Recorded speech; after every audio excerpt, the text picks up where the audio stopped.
TV Imaculada, o Evangelho em primeiro lugar.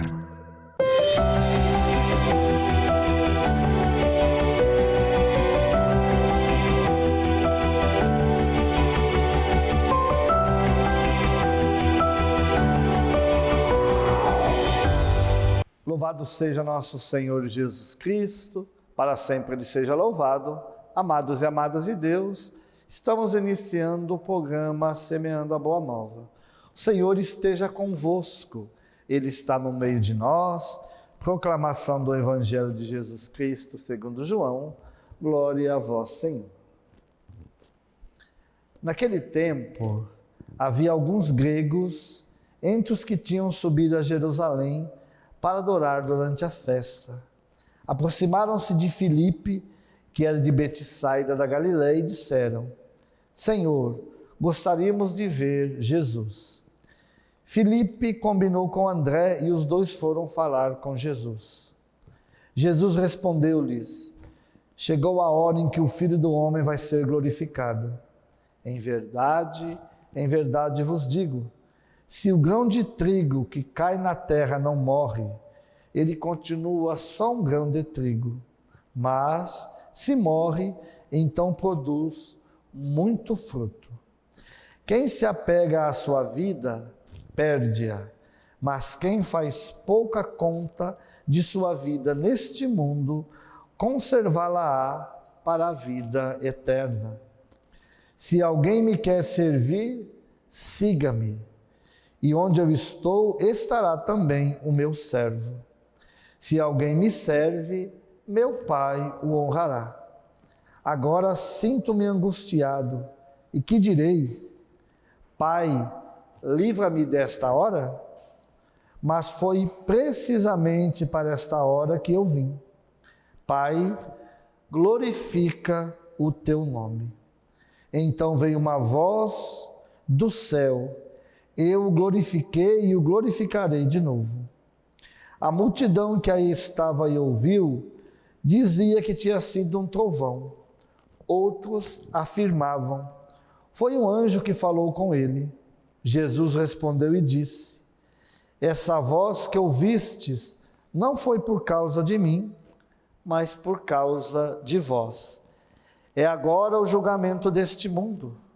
Agora o chefe deste mundo vai ser expulso. E eu, quando for elevado da terra, atrairei todos a mim. Jesus falava assim para indicar de que morte iria morrer. Palavra da salvação, glória a vós, Senhor.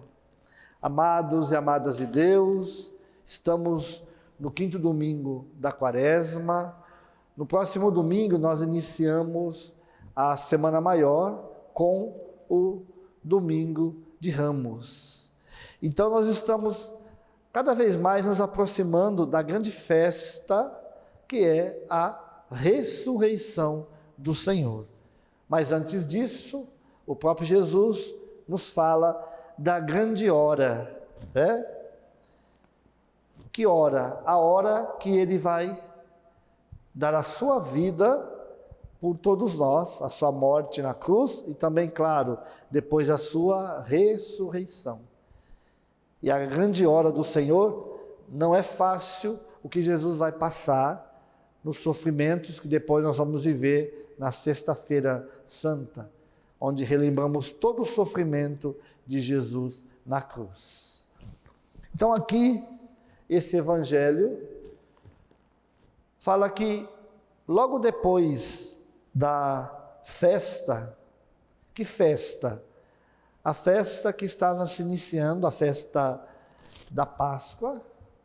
E aqui nós vemos que São João está narrando o episódio depois da entrada triunfal de Jesus em Jerusalém, que nós vamos celebrar no próximo domingo, chamado Domingo de Ramos. Então aqui, esses gregos, esses que não eram judeus, que estavam lá, isso mostra a nós o quê? Por que eles foram procurar a Jesus? Queriam falar com Jesus.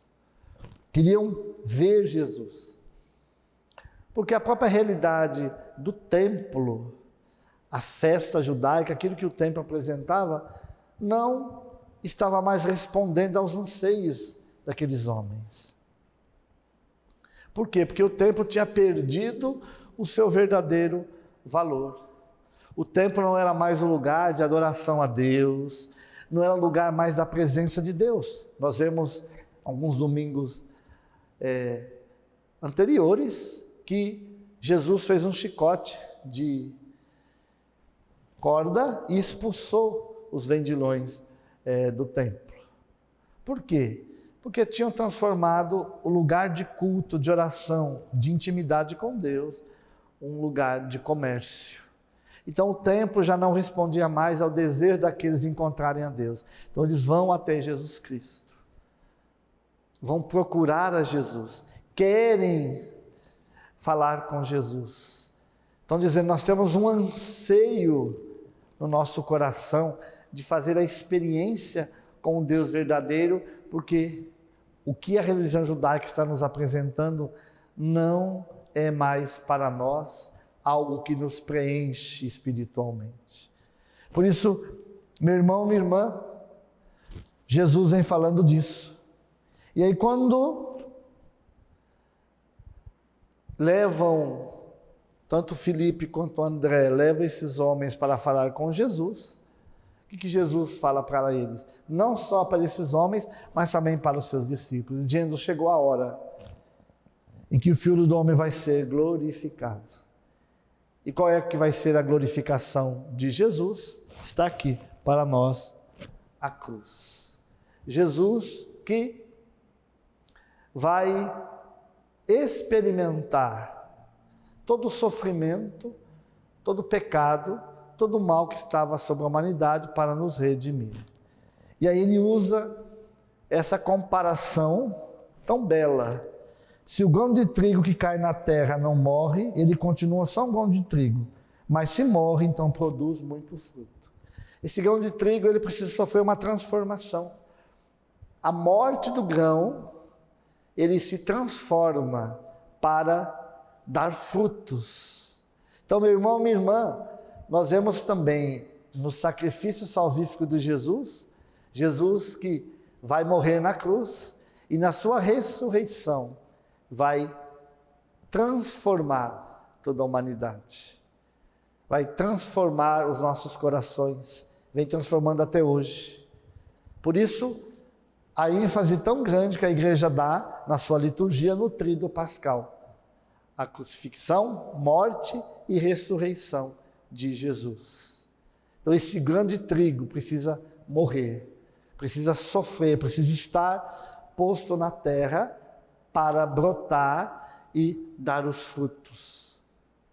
Então ele faz essa comparação e fala ainda, quem se apega à sua vida, perde-a, mas quem faz pouco da sua vida neste mundo, conserva-la para a vida eterna. Não é perder a vida por qualquer coisa, não. É a doação, o serviço, se doar. Jesus está falando disso. Perder a vida pelo reino de Deus, pelas coisas de Deus. Claro que ele falava dele em primeiro momento, mas também estava nos ensinando aos seus discípulos o perder a vida pelo reino de Deus, se desgastar pelo reino de Deus. E ainda ele continua dizendo que o seu coração está angustiado. Porque, meu irmão, minha irmã, Jesus já tinha consciência do que ele ia passar. Porque assim como nós vamos celebrar no próximo domingo a entrada triunfal de Jesus em Jerusalém, uma semana depois nós vamos celebrar o quê? A sua crucifixão. Aqueles que o aclamavam como rei dos judeus, depois vão ser instigados pelas autoridades a pedir a sua crucifixão. Então Jesus sabia do sofrimento, a angústia, a dor com que ele ia passar, e não é somente a dimensão, meu irmão, minha irmã, da dor física. Não é isso. Que a crucifixão, os açoites iam dar a ele. Mas na verdade, a dimensão espiritual, o sofrimento de todas as almas, todo o pecado do mundo ia estar sobre Jesus Cristo para que ele pudesse salvar toda a humanidade. Uma dor muito maior, uma dor na alma, a existência. Sobre Jesus ia estar todo o pecado do mundo, toda a maldade, todo o mal. Imagina, meu irmão, minha irmã, o sofrimento não é tanto no físico também, mas a alma. E ele sabe o que vai passar. Só que ele sabe também que foi para esta hora, né, que ele veio. A grande hora da salvação. E tudo já estava sendo maquinado, já estava pensado. O demônio já estava organizando tudo para, no momento certo, destruir a Jesus. Porque qual era o pensamento do demônio? Destruindo Jesus, eu vou reinar. Eu vou estar sendo o Senhor deste mundo. Só que o demônio não sabia que Deus ia transformar essa hora de angústia, de sofrimento, em salvação, em restauração para todos nós. Por isso, Jesus deixa bem claro que a sua hora ia chegar para o bem. E ele ainda coloca algo importantíssimo para nós. E eu, quando for elevado na terra, atrairei todos a mim. Jesus já estava dizendo de que morte ele ia morrer, elevado na terra, ser colocado diante do madeiro para servir de exemplo para os outros. Só que tudo que o demônio estava projetando, de que humilhação para Jesus, para que todo mundo olhasse para a cruz, a crueldade, o sofrimento que ia ter a cruz, para que quando olhassem, ninguém quisesse mais seguir a Jesus, se tornou o contrário, porque depois a cruz se mostrou para nós sinal de salvação. A cruz foi lavada pelo sangue purificador de Jesus. E algo que na época era de maior sofrimento, passa a ser para o cristão católico sinal de redenção e de salvação. Por isso, meu irmão, minha irmã, é isso que nós estamos nos preparando. Esse domingo quer mostrar isso para nós. Esse Jesus que sabe do que vai passar, dos sofrimentos que vai passar, mas sabe também que o seu sim a Deus, fazendo ser grão jogado na terra e morto para poder dar vida nova, para trazer um novo, nós vamos ver isso depois, na próxima semana que vamos iniciar. Então, quando você, meu irmão, minha irmã, for celebrar junto com a sua comunidade, até mesmo pelas mídias, através da TV Imaculada, o Domingo de Ramos já vai se preparando. Uma semana importantíssima, porque tudo isso que nós vamos viver está muito presente nesta liturgia deste quinto domingo. Esse Jesus que se prepara para ser elevado na terra. E aí sim, como o próprio texto nos diz, agora o chefe deste mundo vai ser expulso. Através do quê? Do amor de Jesus através da sua crucifixão. O Cordeiro sem mancha que vai levar a salvação a todos nós. A morte de Jesus na cruz vai mostrar para o demônio que ele perdeu tudo, porque o sim de Jesus é até o fim. Por isso, meu irmão, minha irmã, olhe para Jesus sabendo que você está recebendo também a graça da salvação, a graça da cura, a graça da libertação na sua vida. Deus morreu por você para que você tenha vida e vida em abundância. Que o Senhor possa abençoar você, a sua casa e a sua família. Em nome do Pai, do Filho e do Espírito Santo. Amém. Salve Maria Imaculada.